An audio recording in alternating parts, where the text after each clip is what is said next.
Now, you mentioned earlier something about the story of, was it Ram? Yes. What is that story? You may sound like it undergirds the two holidays we're speaking about here. Yeah, so Bhagwan Ram is so if for I know I know folks may not know much about the Hindu tradition. So there are in Hinduism we have a concept called avatars, where the divine people, where the divine entities, in this case Lord Vishnu, they take birth as humans, and that's an avatar. So Hmm. Ram is one of the most popular avatars of Lord Vishnu, Bhagwan Vishnu, and he lived several thousand years ago. We have a different system of cosmology and timekeeping, which I know some of your videos have explored. And Ram is a very iconic figure because you find references to him obviously throughout the Indian subcontinent. His life story is told in a book called the Ramayana, quite literally the story of Ramayan. Okay. And it's a very, again, it's the power of stories, told by a guy called, created by first told by a Rishi Valmiki, a sage Valmiki, several thousand years ago, and we're still telling and retelling that story and reliving incidents from that story. So I won't go into too much details, but literally references to Ram can be found not just in the Indian subcontinent, and all the countries that are part of it, but also Southeast Asia, Thailand and Indonesia and Hmm. Bali and all of the, all of these places, they have references to Ram and Garud and people from his life. So it's a super interesting story. But to cut it short, there was a long story. He and his wife were exiled from their kingdom, and they were living for 12 years in the forest. In the forest, there was an evil demon called Ravan who saw her, and for a long story, basically ended up kidnapping her and taking her to his kingdom in Lanka, which many Hmm. people say is today Sri Lanka. And she was captive there, and Ram was hunting for her with his brother, and he enlisted the help of many different people, including Hanuman, who is another very popular deity. You might have stumbled into his name as you talk about Hinduism. And a massive battle ensued. And at the end of a 10-day battle, Ravan was defeated and died, and Sita was rescued and was back with Ram.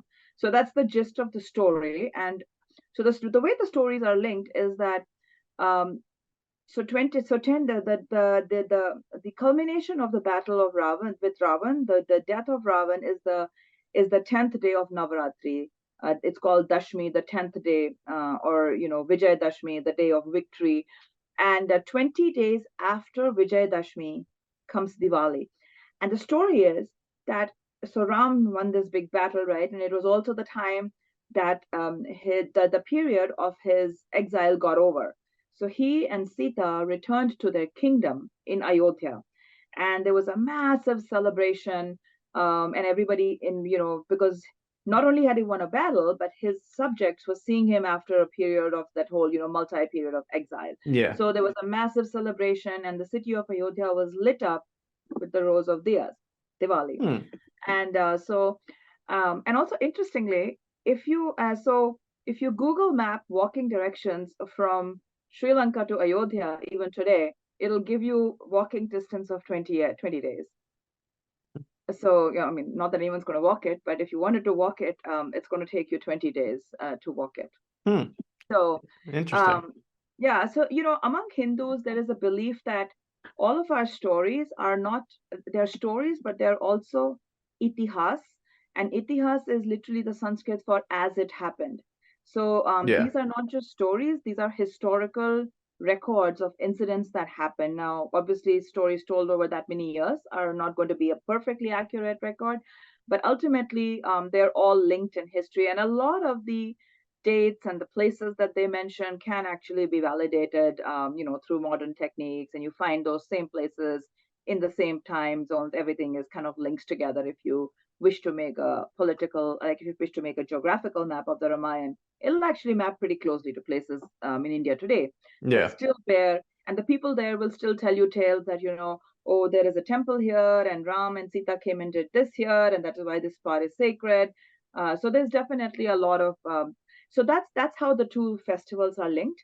And Yeah. also when that battle was happening between Ram and Ravan, so the reason we worship the female divinity and the role that the Devi occupies is she is the one that comes and fixes the job when the male deities are unable to do it.